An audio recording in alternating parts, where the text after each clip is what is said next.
All right, so let's talk about assignment number 3, and let's look at the progression so far. So assignment number 1, get our feet wet, learning what a rhetorical analysis is, looking through the rhetorical techniques handout, what are the foundational 4, what are the sophisticated and stylish 30, can I do the basic foundational 4 and then try to work some of those more sophisticated rhetorical techniques into my analysis.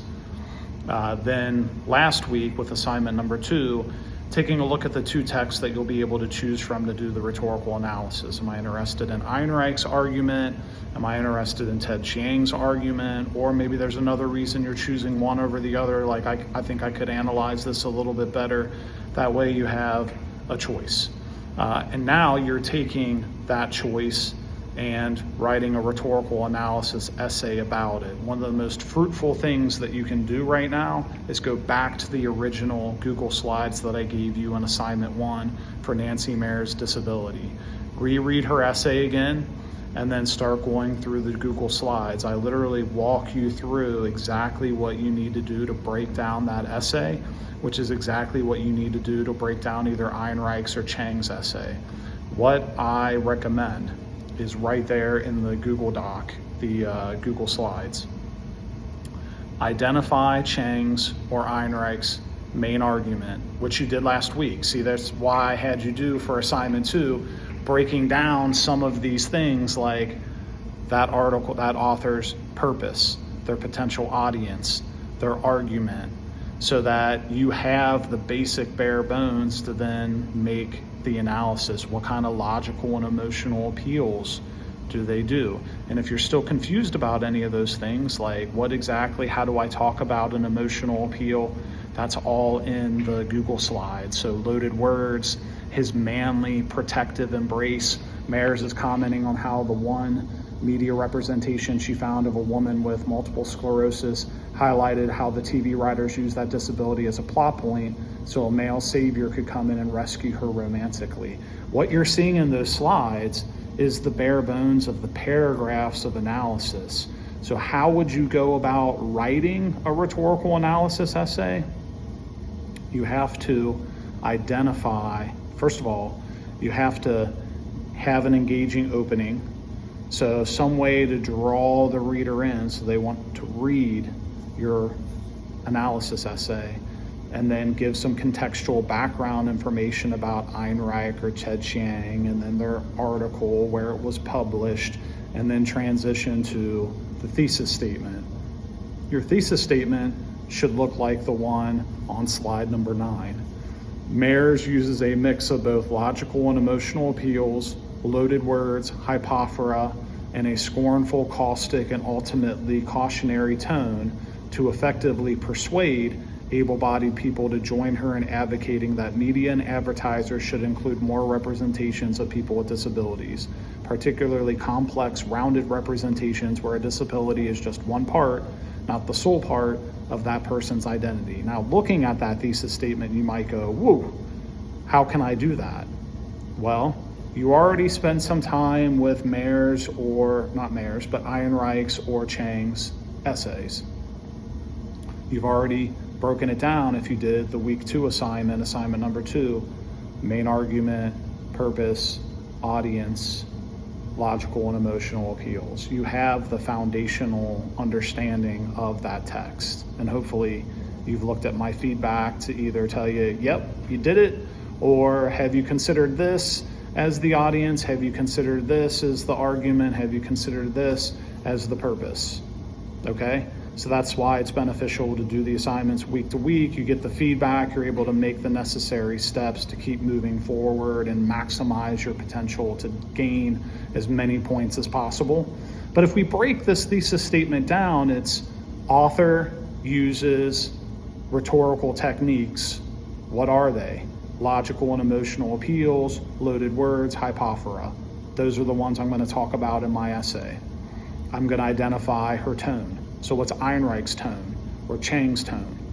And if you are, and you shouldn't be confused about that because you did that with the McCullough text, right? What was his tone? And sometimes the tone changes at different points. That's why it's a scornful, caustic, and ultimately cautionary. Scornful and caustic can be considered similar, but cautionary is different.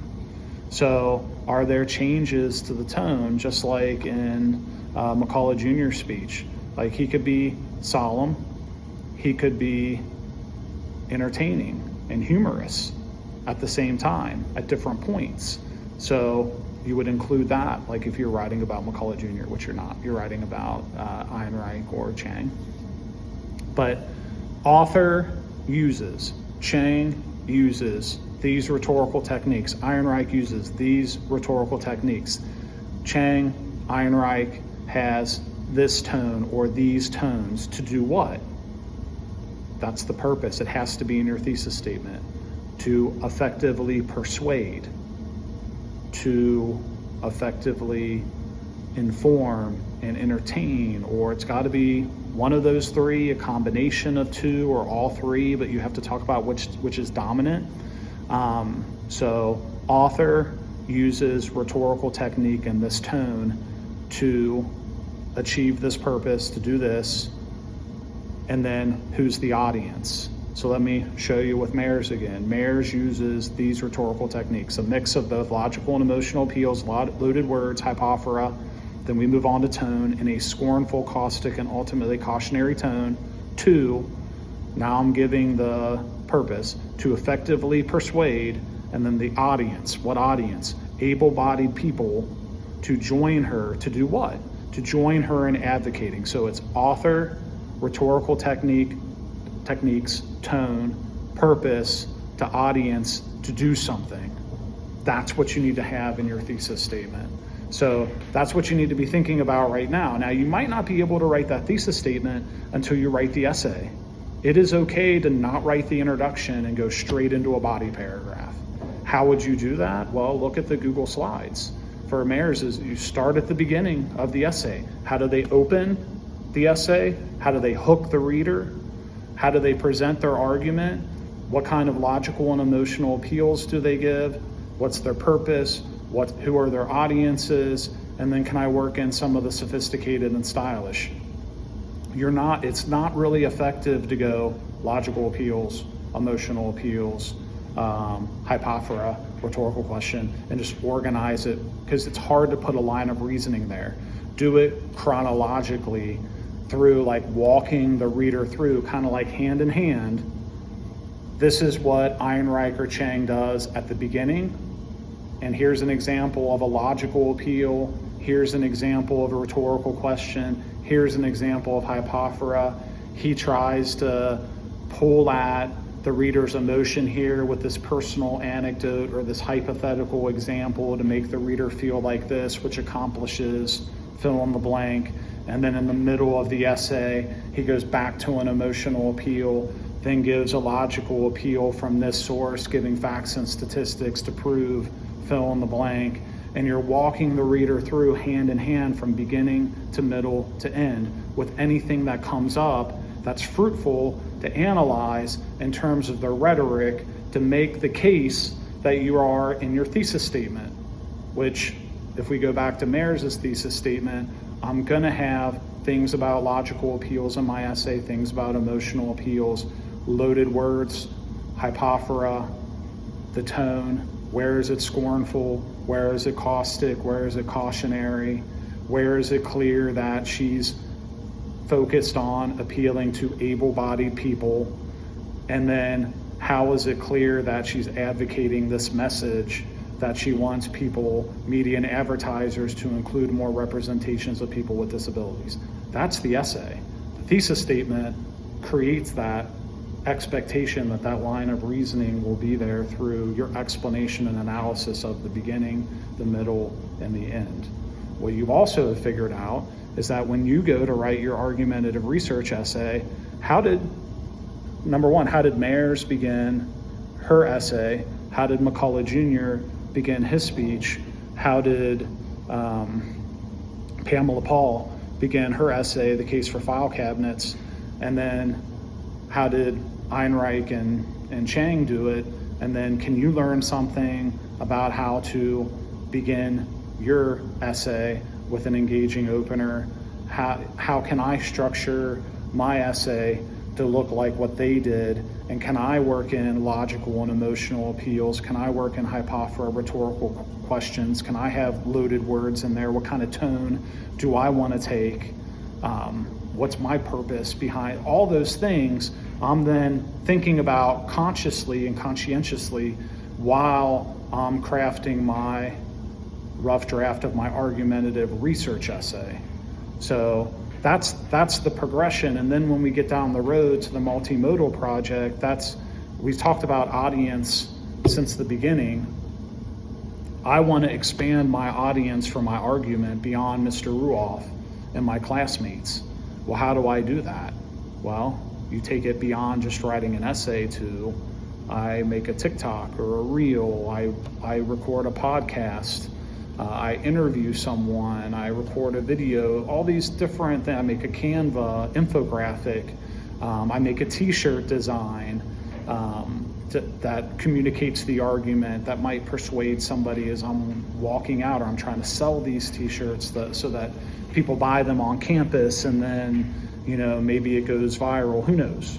So there are a lot of different pieces to this class, but I hope you see at this point, each assignment leads from one thing to the next so that you're building towards one major assignment that's also building towards the next major assignment, which is building towards the next major assignment, which is why I have all the learning objectives and the course alignment and with every assignment, so that you can see that there's some master plan behind this and what the ultimate goals are. So good luck on writing the rhetorical analysis rough draft. It needs to be a complete draft, so it has to at least fit the minimum word requirement. It has to have a works cited page, and it has to be complete from introduction through body paragraphs to conclusion. Why? If it's just a rough draft, because you need my feedback. Okay, I've done it both ways. I've done it where you can turn in some and you'll get credit, but here's what happens. You don't want to do that, because here's what happens. The people who turn in an entire draft get better grades than the people who turn in a piece, because you want my feedback. You want me to be able to tell you, you're on the right track from beginning to middle to end. Oh, there's a problem here. There's a problem here. Oh, your works cited page. Oh, your introduction, you need a more engaging opener, so that you can then take what I'm giving you, revisit your writing with fresh eyes, which is what revision is, to see again, and make the necessary changes rather than think about it. I submitted a rough draft that had an introduction, a body paragraph. Okay, so I can comment, make a couple of comments, say you're on the right track. What happens when you write the other 1,000, 1,200 words? I haven't even seen a works cited page. I haven't even seen your parenthetical citations yet. I can't comment on any of that. It actually makes my life easier to do that, but it's not productive, it's not constructive for what I'm trying to do with the class. So if you're sitting there and you're typing out your rough draft and you're like, why does this even matter? What if I get the whole thing done or not? It honestly creates more work for me, but that's why I teach. So my goal is to teach you something. My feedback is the best way in an asynchronous online class to give you the teaching so that you can see it week to week, what you need to change so you can maximize your points. You don't want to go into turning in one of the biggest point totals in the class, which are these major essay, rhetorical analysis essay, major essay, argumentative research essay, and then major project, multimodal project. You don't want to go into turning in your final, rhetorical analysis essay, your final rhetorical analysis essay, your final argumentative research essay, with me having just commented on 2 paragraphs of your rough draft. Okay, that's not going to be helpful for you. So get the rough draft done, and the more finished, the more complete, the more polished your rough draft, the better my comments are going to be towards polishing and steering you towards the best possible grade that you can get. Because rather than looking at a ton of different issues, I'm looking at some focused issues that might just be some cleanup things that you need to do, and then you can feel really confident when you submit the draft or submit the final.